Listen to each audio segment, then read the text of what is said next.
El mensaje del ministro de Minas, Andrés Camacho, caló fríamente en los hogares colombianos. La idea de que se sustituya el uso de gas natural en las casas para suplir el déficit de esta fuente energética, cuando hace apenas unos meses se hablaba de que había suficiente gas hasta para el año 2037. ¿Qué pasó? Además, en medio de la agenda ambiental del presidente Gustavo Petro, el llamado es a buscar ya dar el salto a las energías limpias y alternativas, aunque desde Ecopetrol, cuyas acciones sufrieron por cierto una baja tras calificación de JP Morgan, proponen no abandonar los combustibles fósiles. Más allá de la politización de este debate, ¿cómo se debe entender esta situación desde lo técnico? Expertos independientes nos explican este escenario. Hoy es viernes 27 de septiembre. Mi nombre es Carlos Solano y este es el Café de hoy del Tiempo.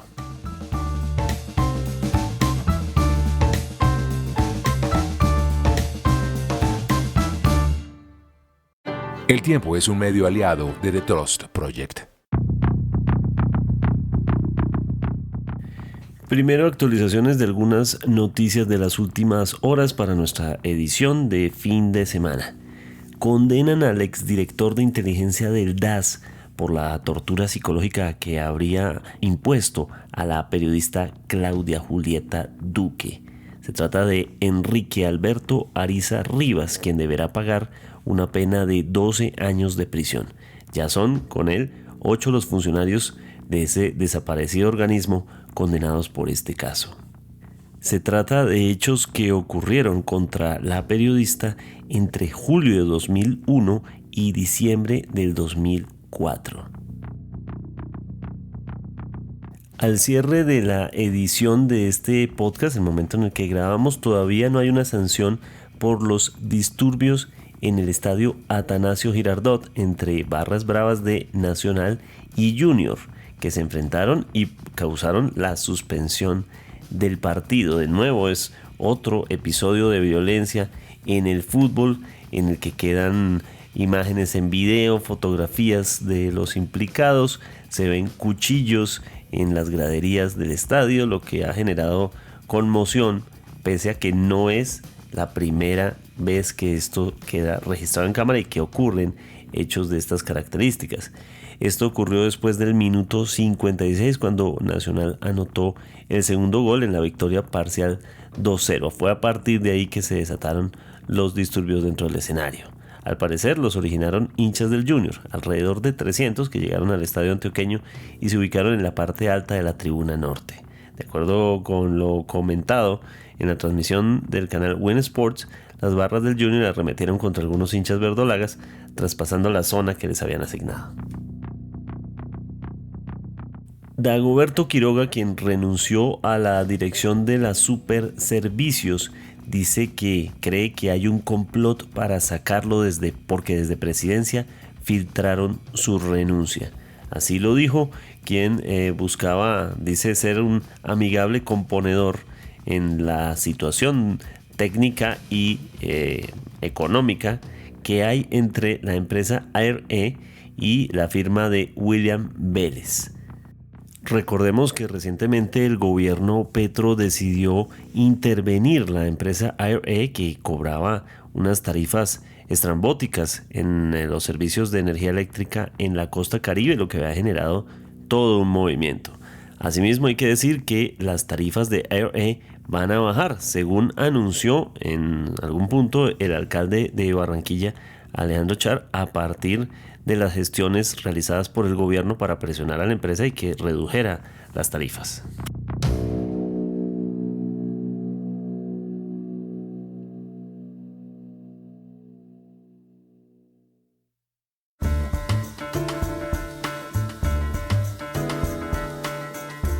El país se encuentra hablando en este momento acerca de la posibilidad de que no haya gas en cierto momento, gas natural. Hemos recibido una serie de mensajes del ministro de Minas insinuando que puede existir la posibilidad de que se reduzca el consumo de gas natural en los hogares, lo que representa para muchas familias colombianas pues una situación muy particular, justo cuando años en los que los hogares se han ido adaptando a que sea el gas la fuente para cocinar y para el agua caliente, en fin, etcétera. Pero esto a nivel de hogares.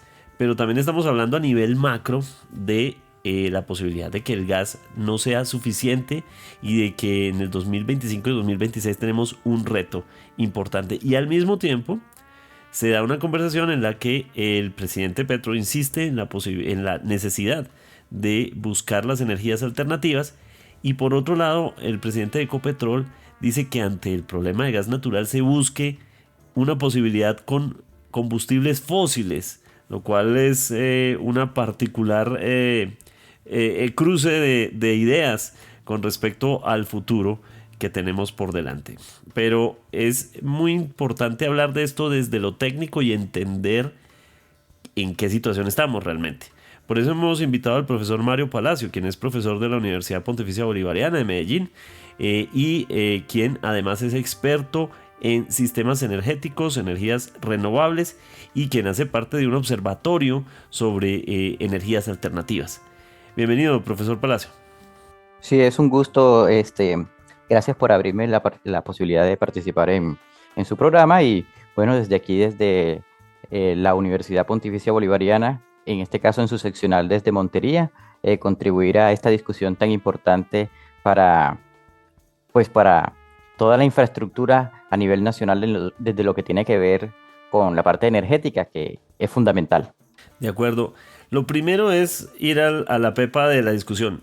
¿Estamos ante una crisis, el riesgo de no tener suficiente gas natural para los próximos años? Es que el tema, estamos hablando de un tema muy puntual. Y es en este momento hay una contingencia importante. Remitiéndonos en este momento al tema del consumo energético a nivel nacional, lo que nos lleva al tema del despacho de la energía, en otras palabras, es la energía que estamos utilizando. Hagamos un comparativo. Por ejemplo, hace 3 meses, en el mes de 27 de junio, aquí yo tengo el informe de despacho económico que es, digamos, en XM, que es el operador que maneja todas estas cifras y todas estas estadísticas de qué energía y cuánto se están utilizando a nivel nacional. Comparemos, miren, 27 de julio teníamos que el 65% de la energía que estábamos utilizando era hidráulica, es decir, proviene de las embalses y las plantas hidroeléctricas. Y la parte térmica representaba solamente un 14%. Eso era en el mes de junio. ¿En qué coyuntura estamos ahora? En este momento, las cifras nos dicen que tenemos un 48% de hidráulico y un 38% térmico. Es decir, la parte hidráulica pasó de abastecer el 66%, las 2/3 partes de la demanda, ahora a abastecer ni la mitad. ¿Dónde tiene que entrar entonces para cubrir esa faltante de energía? La parte térmica. Y ahora, de esa parte térmica, el 63% es gas natural y el 20% hace parte, lo está supliendo el tema del carbón. Entonces, ¿qué quiere decir eso? Que debido a la coyuntura, pues estamos hablando de un tema también climático, no está lloviendo, hay sequías en varias regiones del país, claro, la capacidad hidroeléctrica se disminuye. Y al disminuir esa capacidad eléctrica, pues el tema de los cargos por confiabilidad y todo el tema de la capacidad instalada que tiene el país para enfrentar estos hechos hacen que las plantas térmicas tengan que encenderse y para cubrir ese faltante que la energía hidroeléctrica no nos puede suministrar. Entonces, por allí salió una noticia también en la que decía, se notificaba a unas empresas de combustibles que se iba a priorizar el tema de generación, es precisamente para cubrir ese faltante. Entonces, no podemos despacharles, señores, gas natural porque vamos a priorizar la parte de generación de energía. Entonces, es eso. En este momento la discusión es básicamente un tema, incluso podríamos decirlo, climático, y un tema que las plantas térmicas están reemplazando, debido a la coyuntura, lo que normalmente tenemos en capacidad instalada hidráulica. Es decir, profesor, que sí había una previsión de gas natural, pero la coyuntura actual es la que afecta esas posibilidades. Claro, es que la coyuntura es en la medida en que si la oferta hidráulica disminuye, si no encendemos las plantas térmicas, nos quedamos a oscuras. Entonces, igual, nuestra infraestructura energética a nivel nacional está diseñada para eso. Tenemos unas plantas térmicas que usualmente no operan. No operan porque funcionan con el cargo por confiabilidad, que es básicamente lo siguiente. Señores, aquí les dejo de parte de lo que todos pagamos en nuestros recibos de energía, hay una parte que se destina a que esas plantas tengan mantenimiento, funcionamiento, así no estén operando. Pero ¿cuál es la idea? Que esas plantas, cuando tengan que operar, estén listas para la acción, como cual bomberos que salen en caso de una emergencia a atender un faltante de energía. Pues entonces ellas están listas allí, entran en la operación y por supuesto que ellas consumen combustibles y precisamente aumentan la demanda y generan una presión entre la demanda de combustibles. Y como vemos en este momento de esa generación, el 63% de esa energía es gas natural. Entonces, claro, el gas natural se está utilizando en este momento para la generación de energía. En ese sentido, y si siguen, por ejemplo, hemos tenido las consecuencias del fenómeno del niño, de la niña, en fin, hemos tenido unas temporadas que evidentemente ponen a prueba todo este sistema. Y seguramente va a seguir siendo así. En ese sentido, ¿nos exponemos a un racionamiento? Bien, ¿qué ocurre cuando tenemos unas demandas de energía que son constantes? Y por supuesto, el tema hidráulico, si la sequía permanece, hay un punto, una capacidad instalada límite en la cual las plantas térmicas pueden cubrir, pero no pueden cubrirlo todo. Es decir, una sequía indefinida, por supuesto que podría generar un tema de escasez de energía que implique ahorro por parte a nivel nacional, pero lo cierto es que los temas climáticos son de ires y venires. Entonces, tenemos el fenómeno del niño que nos genera sequías, pero después aparece el fenómeno de la niña que hay abundancia en exceso y el problema no son las sequías, sino las inundaciones. Entonces, en ese orden de ideas, básicamente el tema es un tema climático. Es un tema climático porque nuestro sistema depende mucho de la energía hidráulica. Eso es lo que ocurre allí. Lo cierto es que si cuando el clima otra vez, el tema de las lluvias se renueve, pues las plantas térmicas salen y las plantas hidráulicas cubren esa demanda de energía. Entonces, lo cierto es que digamos que entremos en una suerte de racionamiento indefinido, permanente, de que no tengamos energía. Es decir, es una coyuntura, un tema transitorio en la medida que las lluvias se retomen. Entre otras cosas, se avecina el mes de octubre, que por ejemplo en la región en la que nosotros nos encontramos, como es el departamento de Córdoba, y en general a nivel nacional es un mes de alta afluencia de lluvias. Entonces, es que miremos también cómo cambia eso de drástico. En solo 3 meses pasamos de una generación hidráulica del 65% a una del 48% en 3 meses. Es decir, eso puede cambiar muy rápidamente. De acuerdo, entiendo su punto. Para la siguiente pregunta, que le aclaramos a la audiencia que hemos acudido al equipo técnico de la Universidad Pontificia Bolivariana y a su semillero de investigación en fuentes alternas de energía, la CEMIFAE, porque queríamos una voz muy independiente en una discusión que tiene matices políticos. Y uno de esos es que el presidente es muy insistente en la necesidad de fuentes de energía alternativas y en la urgencia de que se empiece a trabajar con esas energías alternativas. Al mismo tiempo, el presidente de Ecopetrol, Ricardo Roa, dice, acudamos todavía a las fuentes de combustibles fósiles. Desde su punto de vista, profesor, ¿cuál es el camino que debería empezar a tomar el país? ¿Es necesario saltar ya a las energías alternativas? ¿Qué significa dar un salto a las energías alternativas en este momento? ¿O cómo debe ser esa transición?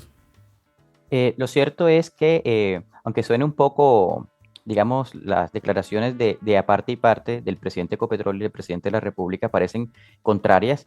Básicamente, ambas están contando una parte de la historia y ambas son necesarias. Me remito a lo siguiente. Si nosotros vemos las curvas de la demanda en tiempo real del país también, esas curvas no están, digamos, disponibles para nosotros que hacemos parte de la academia. Cualquier persona con internet puede acceder a esta información, que es información verídica de nuestro sistema energético, en XM, las curvas de demanda a nivel nacional. Nos dicen cuánto se consume de demanda a nivel nacional. Por ejemplo, en este momento, para el día 26 de septiembre, la demanda mínima fue de 8.000 megavatios, que se consigue a las 3 de la mañana. Es decir, a las 3 de la mañana el consumo de energía de Colombia es el punto más bajo, pero no es cero, es bajo. Esa energía, esa demanda va subiendo, subiendo y subiendo hasta que llegamos pues aproximadamente a las 4 de la tarde, que tenemos aproximadamente una demanda de 10.700 megavatios. Entonces, y luego hay un pico repentino que digamos que también coincide un poco con el tema del prime time de la televisión y los medios de comunicación, que se consigue básicamente en lo que es 7:30, 8 de la noche. Entonces, vemos en esta curva de demanda, donde pasamos de 3 de la mañana a un punto bajo, subimos hasta las 4 de la tarde, después un pico más alto a las 8, 7:30 de la noche, y después baja abruptamente al mínimo otra vez a las 3 de la mañana. ¿Qué nos está diciendo esa curva? Colombia es un país básicamente donde su energía eléctrica es un consumo residencial de las viviendas, porque a esa hora coinciden con las... ¿qué nos dice esa curva? Una curva que su demanda proviene de la refrigeración de los espacios, debido a que, por ejemplo, en las tardes ya se alcanzan altas temperaturas y la gente enciende aires acondicionados, ventiladores, y esa curva de ese pico que se ve a las 7, 8 de la noche es las personas llegando a sus casas, encendiendo televisores, encendiendo ventiladores, encendiendo luminarias, el alumbrado público. En otras palabras, no es una curva, digamos, de demanda industrial. Es decir, nuestra curva de demanda de energía es básicamente una demanda residencial. Si fuera industrial, los picos de demanda a nivel nacional estuvieran en horas laborales, que seríamos lo más lógico, 8 de la mañana, 10 de la mañana. Pero tenemos el pico más alto, lo conseguimos en horas de la noche. ¿En qué quiere decir esto? Que nuestra demanda básicamente es una demanda residencial y que el punto máximo son horas de la noche. ¿Por qué para mí es muy importante esto y parece que estuviera como desviado el tema? Las energías renovables tienen una desventaja. Si bien tienen un impacto mínimo respecto a los combustibles fósiles en todo el tema de cambio climático, generaciones de gases de efecto invernadero, tienen un detalle, y es que su disponibilidad está sujeta a intermitencias producto de los fenómenos naturales. Entonces, un país que tiene un pico de demanda, como lo establecen las cifras de XM, a las 8 de la noche, no puede basar su matriz energética en energía solar. Porque lastimosamente las energías renovables, porque esa tecnología no se ha desarrollado, el almacenamiento de energía a escala macro, a escala de un país, es decir, no existe todavía la tecnología para tener una batería que nos guarde la energía que producimos, digamos, en el día, en una eventual transición total a energía solar, para utilizarlo en el pico de demanda que tenemos, que es en horas de la noche. Tal tecnología aún no existe en el mundo, no existe en el estado del arte ni en la ciencia. Entonces, ¿qué nos dice eso? Que tenemos que tener una base, una potencia instalada base para suplir la demanda en aquellos instantes donde las energías alternativas no están disponibles. ¿Cuál es el llamado entonces que nos dice esta curva de demanda? Que tenemos que tener una matriz energética lo más diversificada posible, de manera que tengamos energías renovables que puedan entrar en los momentos de demanda donde ellas estén disponibles y cubran la demanda, por ejemplo, al mediodía, donde la radiación solar es más alta, podemos cubrir la demanda allí, pero debemos tener una base que esté también disponible para los periodos en los cuales la energía renovable no lo esté. Y por eso el tema térmico todavía, digamos, recae mucho sobre los combustibles fósiles, debe estar disponible porque es el que nos permite seguir operando en estos, por ejemplo, en eventos de sequías, en eventos de contingencia como el que estamos ahora. Entonces, la matriz energética desde el punto de vista de estas curvas de atendiendo la demanda, si el consumo energético a nivel nacional fuera fijo, fuera muy fácil, pero obedece a unos patrones de la realidad de nuestra sociedad, de nuestra economía. Entonces, ¿quién decide entonces cómo debe ser nuestra matriz energética? Finalmente, más allá de lo político, es un tema técnico que viene a partir de la demanda energética que tenemos y que su pico está a las 8 de la noche. Entonces, si bien no quiere decir que no tengamos energía solar, se necesita la energía solar y la idea es contaminar lo menos posible, pero no podemos ser dependientes 100% de la energía solar. Tenemos que tener una matriz diversa, sobre todo teniendo una demanda máxima en horas nocturnas. De acuerdo, profesor. Eso coincide mucho con algo que en un episodio anterior del Café de hoy, hace algunos meses, habíamos hablado cuando el presidente Petro insistía mucho en un plan para convertir a La Guajira en un gran generador de energía solar a partir decía él en su momento, lo dijo, un 100% de la generación de la energía por energía solar. Y lo que nos decían algunos expertos es, bueno, ¿y qué pasa si se oculta el sol? Y digamos, ese proyecto ya de ese no se habla tanto, no se ha vuelto a hablar del asunto. ¿En qué punto se encuentran los proyectos de gobierno con respecto a las energías alternativas? Lo cierto es que las energías alternativas están en un auge, digamos, cada año que pasa vemos mayor capacidad instalada. Por ejemplo, en nuestro departamento de Córdoba vemos proyectos ya del orden de los cientos de megavatios. Antes, por ejemplo, los proyectos de energía solar eran proyectos muy pequeños, de 10 megavatios, muy puntuales, muy, digamos, de microgeneración. Ya vemos que proyectos que se están conectando a la red a nivel de gran escala, del orden de los megavatios, ya comparables con plantas hidroeléctricas.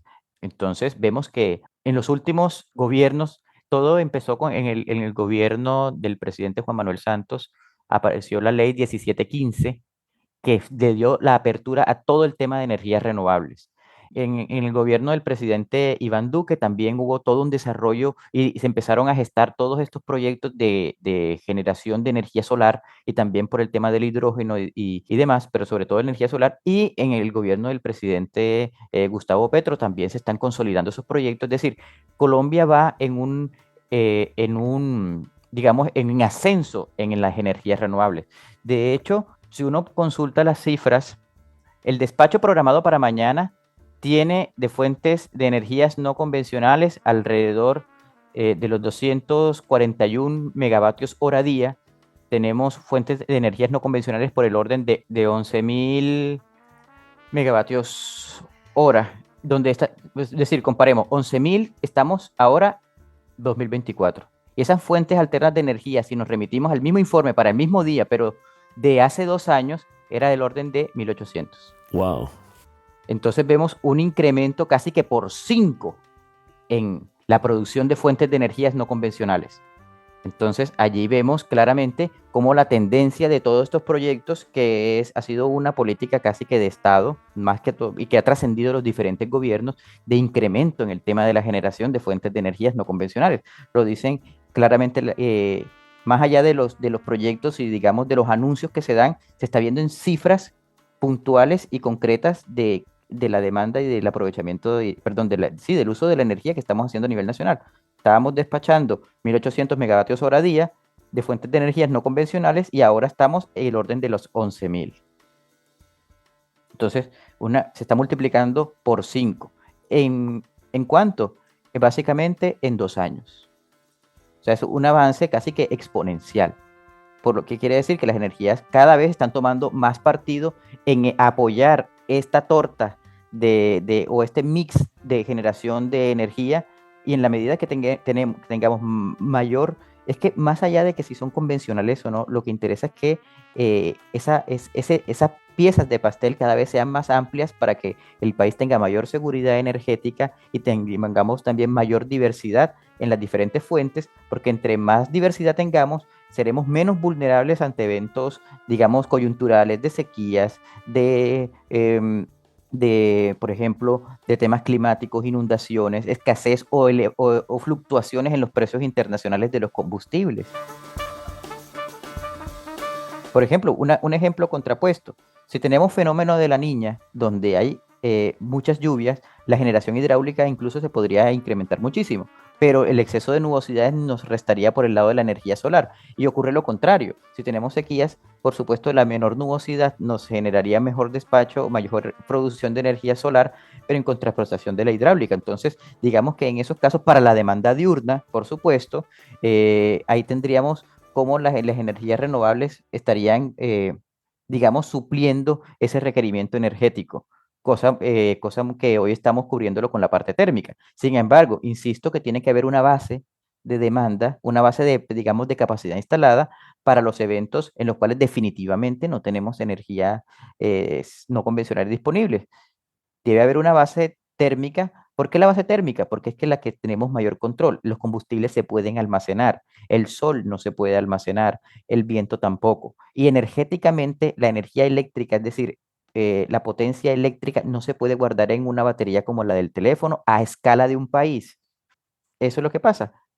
Una matriz energética diversificada es a lo que se le debe apuntar. De acuerdo, profesor, desde la profunda ignorancia que manejo como periodista, le pregunto, leí recientemente de un experto que comentaba que esto también es un espacio para preguntarse por qué no en otras energías, como por ejemplo la energía nuclear.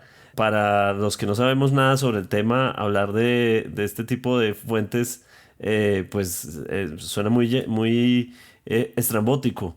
¿Qué significa eso? ¿De verdad existe la posibilidad de que Colombia explorara en algún punto ese tipo de energías? Es que la energía nuclear, digamos, lastimosamente la energía nuclear ha sido muy estigmatizada, sobre todo por accidentes que han ocurrido, sin embargo son minoritarios en Chernobyl. comparación a la potencia, a todo lo que a todo lo que ella produce. Por ejemplo, hay países como Francia. Francia es el país que mayor depende de la energía nuclear. Alrededor del 70% de la energía eléctrica en Francia es producida por energía nuclear. ¿Qué ventajas tiene la energía nuclear? La energía nuclear no genera gases de efecto invernadero de forma directa.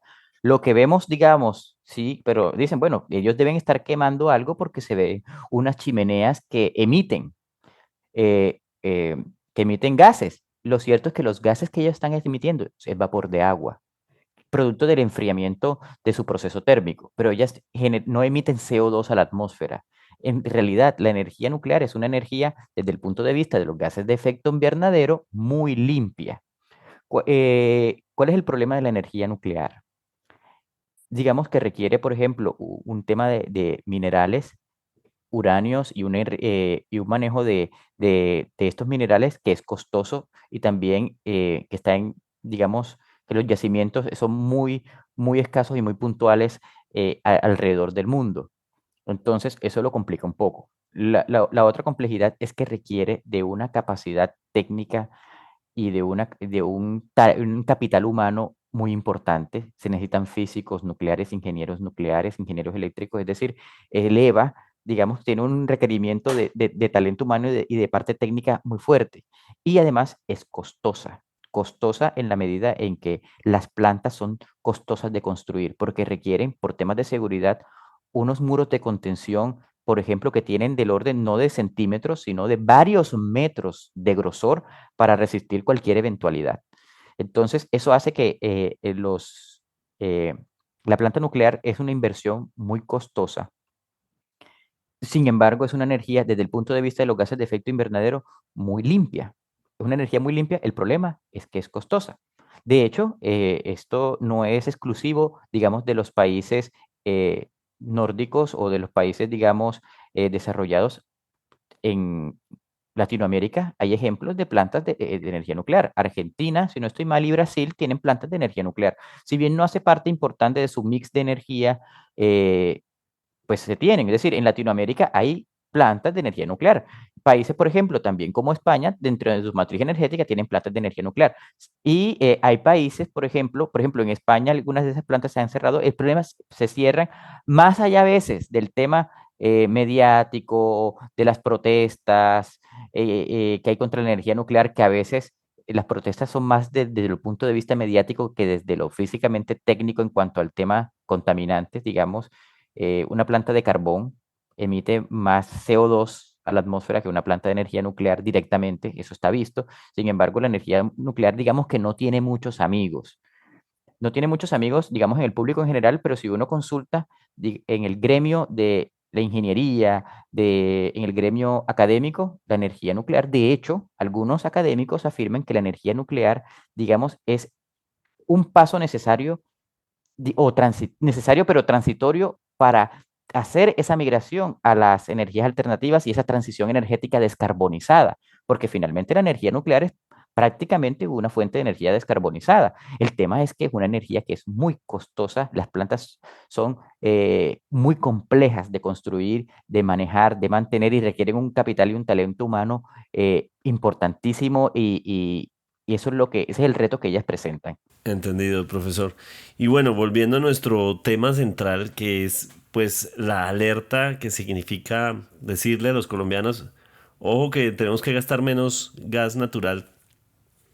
¿Cómo ve usted el panorama próximo? Es decir, para los colombianos, para el país como generador de energía, vamos a tener que traer gas de otro lado. ¿Cómo lo ve usted? Pues lo que se ve desde el punto de vista técnico es que Colombia, si bien no somos un país como tan en riesgo, es que hay que compararnos un poco. A veces le damos muy duro a lo nuestro y a veces no nos comparamos con los demás países. Colombia finalmente es un país energéticamente pequeño. ¿Cómo así energéticamente pequeño? Por ejemplo, la demanda de energía eléctrica a nivel nacional, el pico máximo es 11.000 megavatios. 11.000 megavatios, ese es el punto máximo. Si uno compara eso, hay plantas, la planta nuclear de Fukushima, la que tuvo el accidente en el 2011, tiene una capacidad de 7.000 megavatios. Es decir, casi el 70% de la demanda de energía de Colombia la puede cubrir una planta japonesa de energía nuclear. Si comparamos con la planta más grande a nivel mundial, que es la represa de las Tres Gargantas en China, tiene 22.000 megavatios.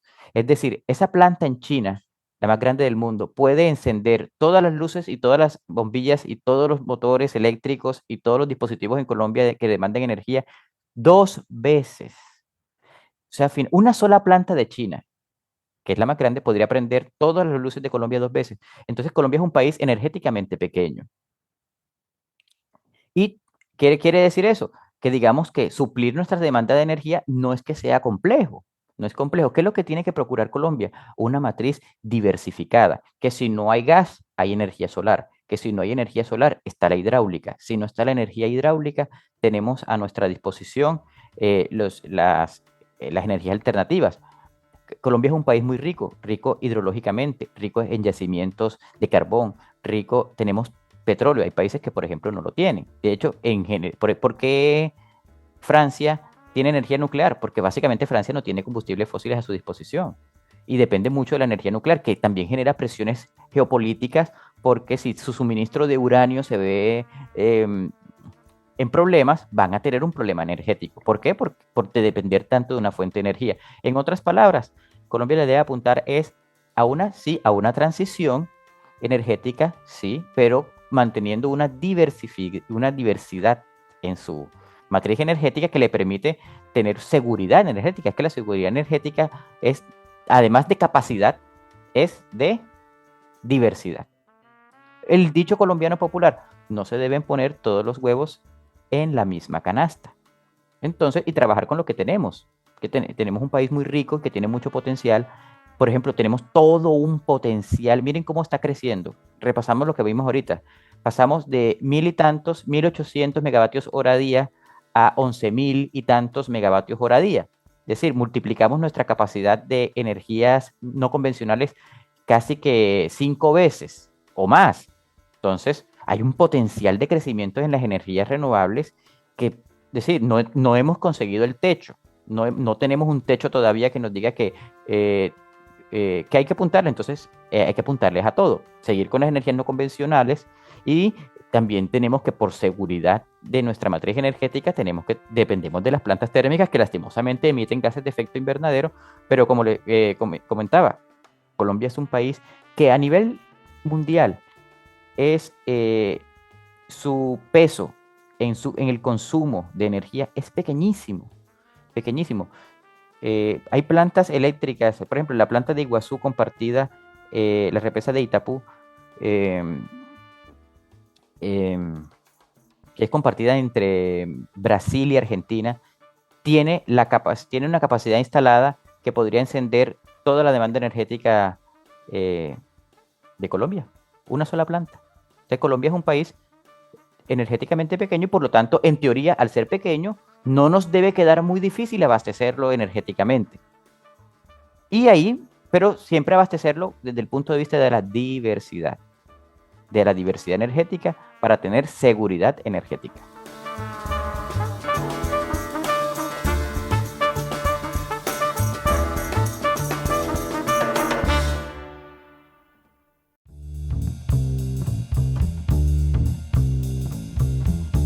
Gracias por acompañarnos en esta edición de fin de semana de El Café de Hoy. Suscríbase en todas las plataformas de podcast y en el canal de YouTube de El Tiempo. Nos encuentran también en Instagram y en X como @podcasteltiempo.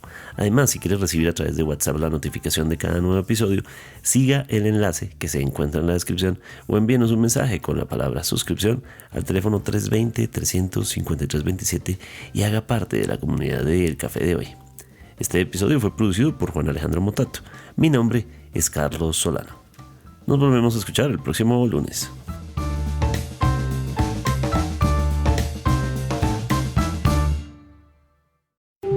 Podcast El Tiempo.